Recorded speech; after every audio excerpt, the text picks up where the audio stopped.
मुफ्ती साहब के बयानात के लिए फॉलो करें मुफ्ती तारिक मसूद क्लिप्स। मेरे भाई, हम जब दुनिया के सफर में आते हैं, हमारा एक स्टार्टिंग पॉइंट होता है और एक हमारा एंडिंग पॉइंट होता है।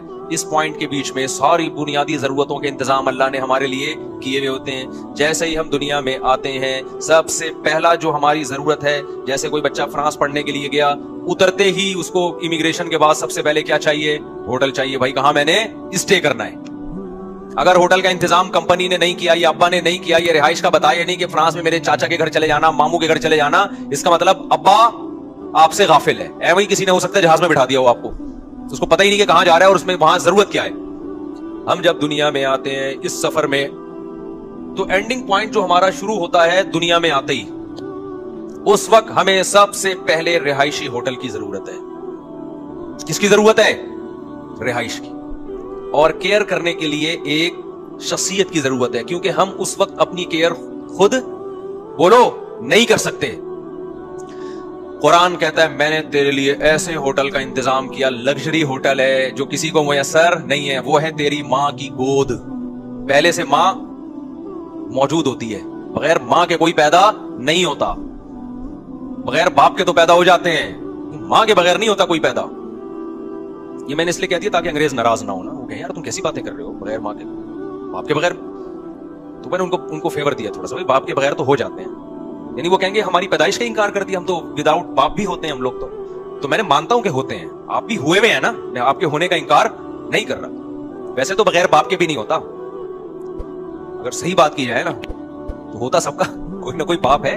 हाँ, हम लोग को पता होता है, उनमें से बहुत को पता नहीं होता, पकड़ा जाता है बाज़ दफा डीएनए से। वजह क्या है भाई? उन्होंने फोकस ही नहीं किया ना हम दुनिया में आए क्यों। उन्होंने फोकस किया कि हम अपनी लाइफ को लग्जरी कैसे बनाएं। मेडिकल साइंस में तरक्की कर ली उन्होंने, टेक्नोलॉजी में ठीक ठाक तरक्की कर ली, लेकिन मकसद ही भूल गए कि हम आए क्यों थे। तो अब मुझे बताओ, इंसान का एंडिंग पॉइंट शुरू होता है दुनिया में आते ही। उसको सबसे पहले रिहाइश के लिए क्या चाहिए?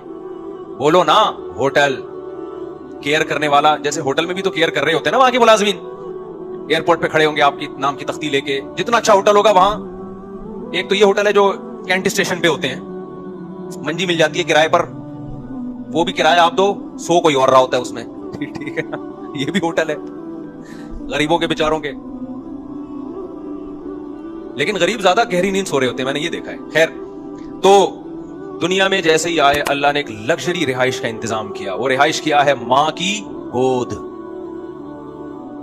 कैसा तड़पता है बच्चा मां की गोद की तरफ, कैसा सुकून मिलता है मां के साथ चिपकने में। घरों में बच्चे पैदा किया करो, फितरत की अक्कासी नजर आती है, मां की ममता नजर आती है। तुम्हें बीवी से मोहब्बत हो जाएगी, यार इतना प्यार दे रही है बच्चे को। क्योंकि जो तुम्हारे साथ एटीट्यूड था ना, उसमें तुम्हें, यानी बाज लोगों की बात कर रहा हूं, उसमें प्यार शॉर्ट नजर आया तुम्हें। तो तुम ये समझे इसके सीने में दिल ही नहीं है। बच्चा पैदा होता है तो तुम्हें ऐसा लगेगा दिल सिर्फ इसी के सीने में है, बाकी सब दिल लेस लोग हैं।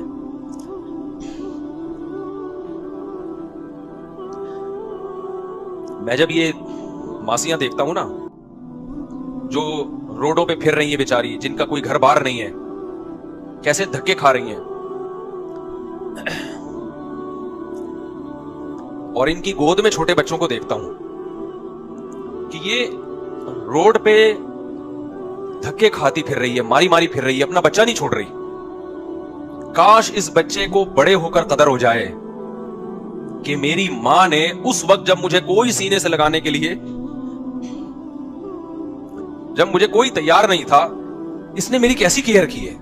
आप देख लेंगे जो रोडों पे बेचारी गरीब औरतें घूम रही होती हैं, जिनका कोई घर नहीं होता, एक मैला कुचैला सा बच्चा इनकी गोद में, फटे पुराने से कपड़े। उस बच्चे को नहीं पता तेरी केयर के लिए खुदा ने कैसा इंतजाम किया है, तेरी क्या वैल्यू है सोसाइटी में, कैसे धक्के खा रही होती है। बच्चा बड़ा होकर अपनी मां की वो मेहनत भूल जाता है। फिर ये बच्चा जब मां की आंखों में आंखें डाल के बात करेगा, बदतमीजी करेगा, बताओ खुदा को गजब नहीं आएगा कि तू कर क्या रहा है, किसके सामने तू आवाज ऊंची कर रहा है। मैं जब भी ये मंजर देखता हूं मुझसे रहा नहीं जाता, मेरा दिल चाहता है मैं इसकी वीडियो बनाऊं इस बच्चे की। देख तेरी मां भूखी प्यासी रोड पे बैठी हुई, कभी उधर भीख मांग रही, कभी उधर भीख मांग रही, और तुझे दूध भी पिला रही है।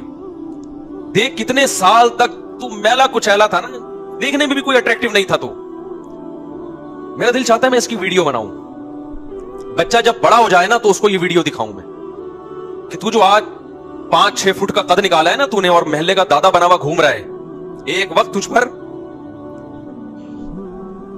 एक तवील अरसा तेरे ऊपर ये गुजरा है जिस वक्त तुझे किसी ने सहारा, बोलो किसी ने सहारा नहीं दिया, इसने सहारा दिया तुझे, जिसकी आज तेरी नजर में कोई वैल्यू नहीं है। तो अपने बॉस के सामने तो आवाज नहीं ऊंची करेगा कभी भी।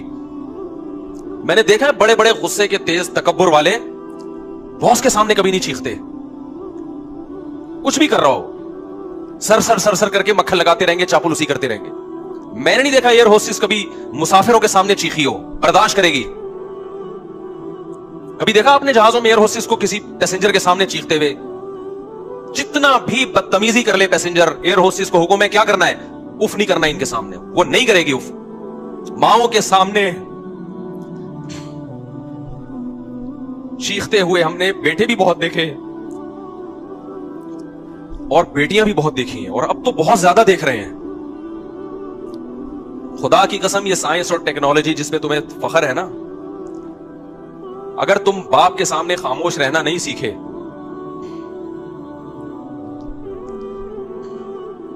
मां के सामने आवाज पस करना तुमने अगर नहीं सीखा, खुदा तुम्हारी इस तमाम तर टेक्नोलॉजी और तरक्की के बावजूद तुम्हें जहन्नम की आग में झोंक देगा, वो डाल देगा। कुरान धमकियां देके कहता क्या है, इन्ना ज़ालिका अलल्लाहि यसीर, ये काम अल्लाह पे बहुत आसान है। ये ना समझना कि आग में नहीं डालेगा वो।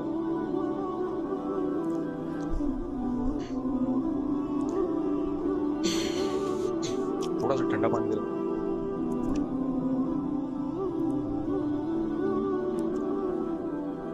खुदा ने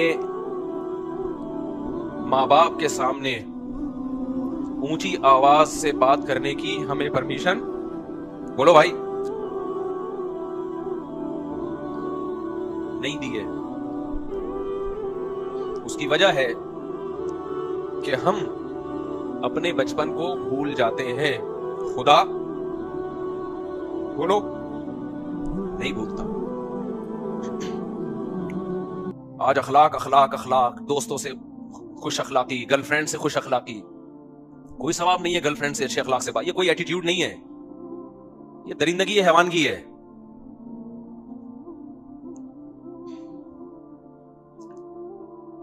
नबी ने फरमाया तुम्हारे अखलाक का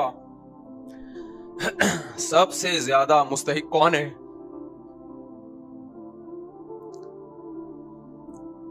साहबी ने पूछा ना, या रसूल अल्लाह,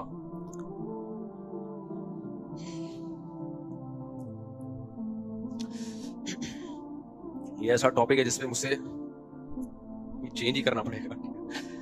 कभी अकेले में मिलेंगे तो बैठ के बात करेंगे इसमें इंशाल्लाह। वो बात क्या चल रही थी, हम तो ट्रेन में ऊंट में बैठे हुए थे, ऊंट से उतरना ही नहीं चाहिए था हमें, मेरा ख्याल। बात ही भूल गया यार, मैंने यहां बंदा बैठाया हुआ था तो टॉपिक क्या चल रहा था। नहीं, ये तो टॉपिक जी, हाँ मैं यस कर रहा था, मैं एक मिसाल दे रहा था कि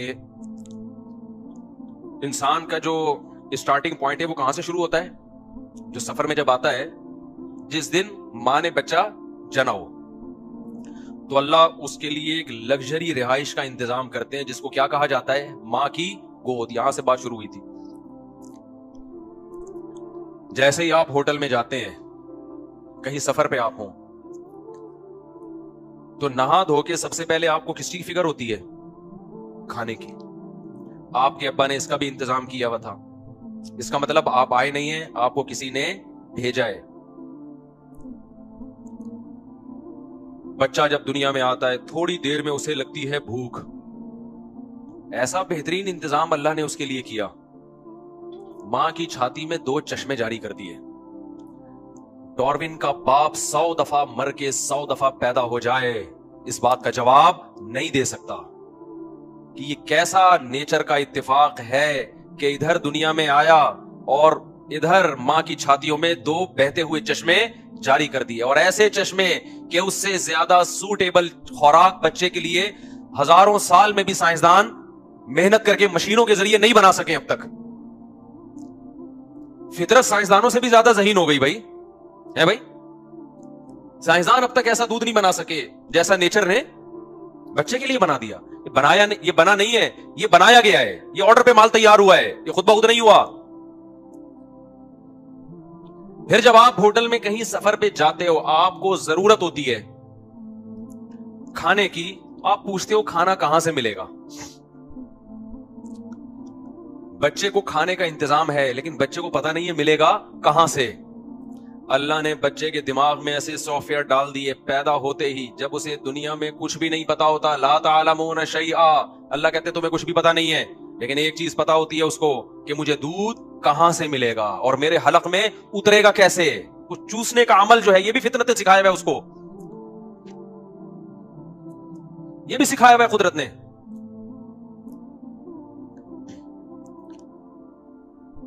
फिर अल्लाह फरमाते हैं वजअल लकुमुस्समअ वल अबसारा वल अफइदा, दुनिया में सरवाइव करने के लिए जितने भी इंस्ट्रूमेंट चाहिए थे तुम्हें, जितने भी बुनियादी जरूरत की चीजें थी, वो सारी हमने पैदा होते ही प्रोवाइड कर दी। तुम्हारी खोपड़ी में 2 आंखें लगा दी ताकि तुम्हें देखने के लिए रास्ता नजर आए। तुम्हारे दिमाग में 2 कान फिट कर दिए ताकि तुम्हें लोगों की आवाजें समझ में आए और कम्युनिकेशन में आसानी हो। ऐसे जैसे अब्बा ने मोबाइल में बैलेंस डाल के भेजा हो आपको फ्रांस, बेटा वहां पहुंचते ही फोन कर लेना। ऐसा ना हो कि कोई कम्युनिकेशन में कोई मसला आए तो तुम्हारे लिए मसाइल खड़े हो जाएं। अल्लाह कहते हैं मोबाइल फोन मैंने तेरी कान में लगा दिया है। लोग जब तुझसे बात करेंगे तो फोन की जरूरत नहीं है, जब वो बात करेंगे तो वहीं से रेज निकलेंगी और तेरे कानों के पर्दों से टकराएंगी और वहीं से उनको मैं आवाज की लहरों में तब्दील कर दूंगा। आप क्या समझते हो ये कान के पर्दे क्या ये कुदरत का कम शाहकार है क्या? आंख से क्यों सुनाई नहीं दे रहा? गोश्त तो वो भी है, दिमाग जबान से क्यों सुनाई नहीं दे रहा? नाक से क्यों सुनाई नहीं दे रहा? सिर्फ कानों से क्यों सुनाई देता है? इतना सा बारीक पर्दा है, उसमें ऐसे सॉफ्टवेयर लगा दिए हैं कि आवाज की लहरें जब टकराती है वो रिवर्स होती है, वो ऐसी लहरों में चेंज होती है कि दिमाग को पता चलता है कि क्या बोल रही है। समझ में आ रही है बात कि नहीं आ रही है? आप हाथ से सुन सकते हो, सिर्फ कान है जिसमें एक बारीक पर्दा है, उसमें ऐसे सॉफ्टवेयर हैं कि ये फर्क कर लेगा कि सामने वाला क्या कह रहा है, कितनी ऊंची आवाज से कह रहा है। वजअल लकुमुस्समअ वल अबसारा, कहते हैं आंखें बनाई मैंने। मां बाप से ज्यादा एहसान किसका है भाई? अल्लाह का। आज अल्लाह के सामने भी चीख रहे हैं, मां बाप के सामने भी चीख रहे हैं। और ये बाखलाक तबके की बात कर रहा हूं मैं, बदअखलाकों की बात नहीं कर रहा। बहुत से बदअखलाक हमने देखे हैं, दोस्तों से लड़ते हैं, बॉस से लड़ते हैं, बाप के सामने आवाज क्या हो जाती है? पस्त हो जाती है उनकी। मां के सामने आवाज पस्त हो जाती है। खुदा को यह ज्यादा महबूब है, खुदा के हुक्म के आगे सर को झुका लेते हैं, खुदा से ऊंचा नहीं बोलते। खुदा से ऊंचा बोलना क्या है जब अल्लाह का हुक्म सुनाया जा रहा है और आप उसे तकब्बुर से नजरअंदाज कर दो। कितने लोग हैं यार, मैं शरीयत नहीं मानता, मैं इन मौलवियों की बातें नहीं मानता। भाई ये कारोबार का तरीका हराम है, अब इन मौलवियों के चक्कर में नहीं पड़ो। ना पड़ो मेरे भाई, मौलवी तो बेचारा खुदा का पैगाम पहुंचा रहा है, ना पड़ो आप क्या समझते हो हमारा नुकसान हो जाएगा?